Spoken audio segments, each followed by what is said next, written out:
অনেকদিন পরে খুবই ইন্টারেস্টিং একটা ফোন নিয়ে আপনাদের সঙ্গে আলাপ হবে এবং অনেকদিন পরেই আমাদের দেশে ফিরে এসেছে অকিটেল। কার কার মনে আছে আমরা কয়েক বছর আগে অকিটেলের বেশ কয়েকটা ফোন নিয়ে কাজ করেছিলাম এবং সেই লেভেলের পপুলার হয়েছিল আমাদের দেশে।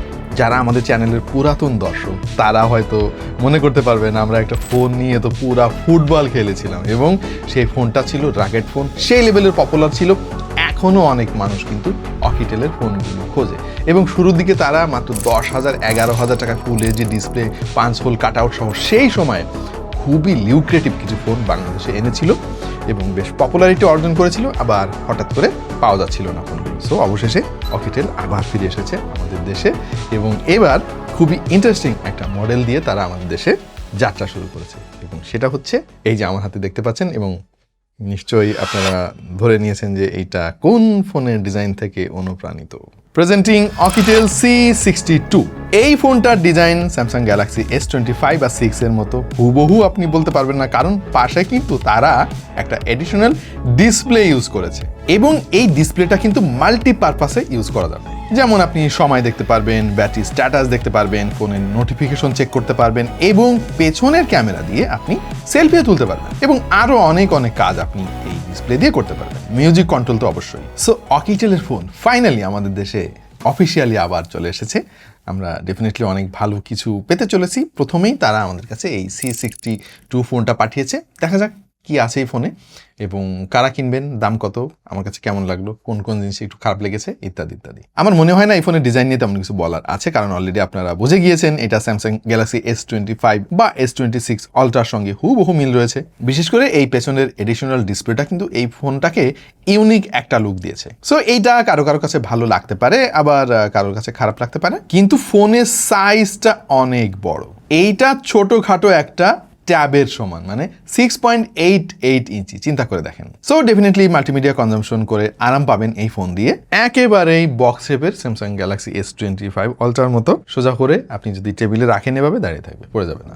সো এর জন্য প্রবলেমও যেটা হয়, যেহেতু এজগুলো একটু শার্প, বিশেষ করে কর্নারগুলো, আপনার হাতে একটু ব্যথা লাগতে পারে। বাট আপনি যদি এই ব্যাক কভারটা ইউজ করেন তখন আবার দেখবেন যে আপনার হাতে খুব বেশি ঝামেলা করতেছে না আর কি, ব্যথা হচ্ছে না।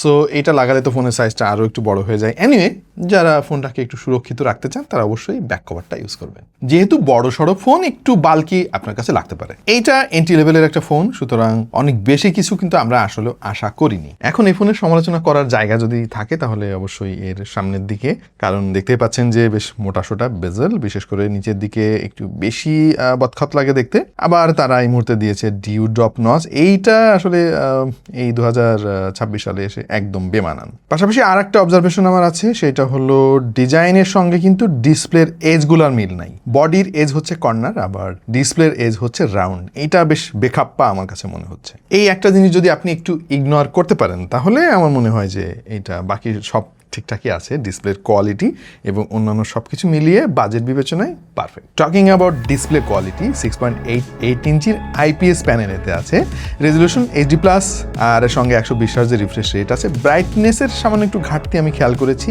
একেবারে ডিরেক্ট সানলাইটে যখন আপনি ব্যবহার করবেন খানিকটা স্ট্রাগল আপনাকে করতে হবে। ইনডোরে ঠিকঠাক আছে। সেকেন্ডারি ডিসপ্লেটা ঠিকঠাক আছে। এইটা দেখে আমার যতদূর মনে হয় যে কোনো একটা স্মার্ট ওয়াচের ডিসপ্লে, বাট এইটা আপনার বেসিক সমস্ত রিকোয়ারমেন্ট পূরণ করবে এবং এর দিকে তো সারাদিন আপনি তাকিয়ে থাকবেন না। So this is a average type of display. ইউনিএসওসির টাইগার 615 এই চিপসেটটা এখানে ইউজ করেছে। বুঝতেই পারছেন যে এটা একেবারে এন্ট্রি লেভেলের একটা ফোন, সো এটাকে একেবারে ফেলেও দেওয়া যাবে না। কিন্তু আজকাল ফোনের দাম যে হারে বাড়তেছে, একসময় দেখবেন যে 25,000 টাকা দামের ফোনেও এই চিপসেট পাওয়া যাচ্ছে আর কি। সেই দিকে অলরেডি যাওয়া শুরু করেছি আমরা। এইটার যদি মিডিয়াটেকের ইকুইভ্যালেন্ট কোনো একটা চিপসেটের কথা বলতে হয় তাহলে আমার মাথায় আসে হেলিও G81। হেলিও G81 এর মোটামুটি কাছাকাছি এই চিপসেটটা রয়েছে। 850 মেগাহার্টজের জিপিইউ আছে এতে, যেটা হলো ARM Mali G57 MP1, 4GB LPDDR4X RAM এবং 128GB ইন্টারনাল স্টোরেজ, যেটা আবার UFS 2.2। এইটাই কিন্তু একটা গেম চেঞ্জার, কারণ এই এন্ট্রি লেভেলে যত ফোন আমাদের দেশে এই মুহূর্তে আছে আপনি দেখেন খোঁজ নিয়ে ম্যাক্সিমামই eMMC 5.1, যেটা লং রানে গিয়ে ফোনকে অনেক স্লো করে দেয় এবং প্রপার পারফরমেন্স পাওয়া যায় না। এই ফোনটা এদিকে বেশ ব্যতিক্রম আমার কাছে মনে হয়েছে। ইউআইটা কিছুটা স্টক অ্যান্ড্রয়েডের মতো লাগে, but slightly customized version. Android 15-এ চলছে আউট অফ দ্য বক্স এবং আশা করছি আপডেটের মাধ্যমে অ্যান্ড্রয়েড 16-এ খুব শীঘ্রই চলে আসবে। ওভারঅল এটার পারফরমেন্স কিন্তু স্যাটিসফ্যাক্টরি। বাই দ্য ওয়ে, এটার দাম এখনো আপনাদের বলা হয় নাই। বেসিক্যালি এই ফোনটা হচ্ছে পুরোপুরি ইম্পোর্টেড। সো যেহেতু আমাদের দেশে প্রোডাকশন হয় না, বিদেশ থেকে ফোন আনতে গেলে তো আপনারা সবাই জানেন যে হিউজ একটা ট্যাক্স অ্যাড হয় ফোনের দামের সঙ্গে। এই কারণে সম্ভবত দাম একটু বেশি। 18,000 টাকা হচ্ছে এই মুহূর্তে এই ফোনের দাম। 4128 ভেরিয়েন্ট, বেশ কয়েকটা কালার এই ফোনটা পাওয়া যাবে। ব্ল্যাক কালারটা দেখলে হঠাৎ করে স্যামসাং গ্যালাক্সি S25 আলট্রার কথা মনে পড়ে আর কি, এই ডিসপ্লেটা বাদে। এনিওয়ে, সব কিছু বিবেচনায় আমার কাছে স্লাইটলি একটু বেশি দাম মনে হয়েছে। তার যুক্তিসঙ্গত কারণ দুইটা হইতে পারে। একটা হচ্ছে ফোনের দাম অনেক বেড়ে গিয়েছে অলরেডি মার্কেটে, এটা একটা কারণ। নাম্বার 2 হচ্ছে এই ফোনটা যেহেতু বাংলাদেশে অ্যাসেম্বল হয় না, ইম্পোর্টেড, এই কারণে দাম বেশি হতে পারে।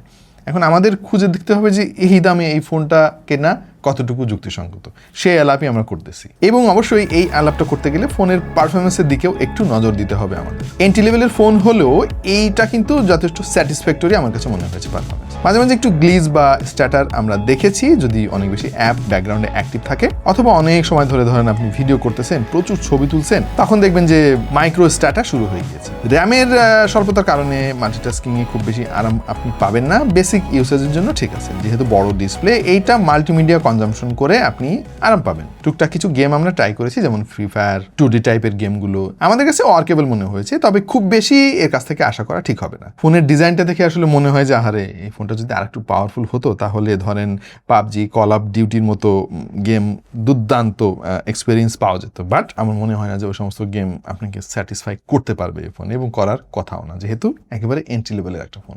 সো এইটা গেমারদের আমি সাজেস্ট করব না। আমার মনে হয় যারা বেসিক ইউসেজের জন্য ফোন খুঁজতেছেন, একটা ইউনিক ফোন দরকার, তারা এই ফোনটা দেখতে পারেন।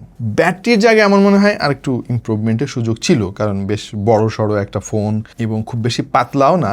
5150 mAh ব্যাটারির মধ্যে আছে, যেটা আমি বলবো যে বিলো স্ট্যান্ডার্ড এই মুহূর্তে মার্কেটে যে ট্রেন্ড চলতেছে বেশি ক্যাপাসিটির ব্যাটারির ফোনের, সেই দিক বিবেচনায় এটা খানিকটা কমের দিকেই আছে। আপনি মডারেট ইউজার হলে সারাদিন পার করতে পারবেন, বাট হেভি ইউজার হলে দিন শেষে একবার চার্জ আপনাকে করতে হবে। আর একটা অবজারভেশন আমার আছে, সেটা হচ্ছে চার্জিং স্পিড হচ্ছে মাত্র 10 ওয়াটের। এইটা আমার মনে হয় যে দামের কথা যতই বলি না কেন যে দাম বেড়ে গেছে, তারপরেও এইটা অন্তত 18 ওয়াট হওয়া উচিত ছিল। সিঙ্গেল ফায়ারিং বটম স্পিকার আছে, যেটা ঠিকঠাকই মনে হয়েছে আমার কাছে। স্টেরিও হলে অবশ্যই অনেক দুর্দান্ত হতো ব্যাপারটা।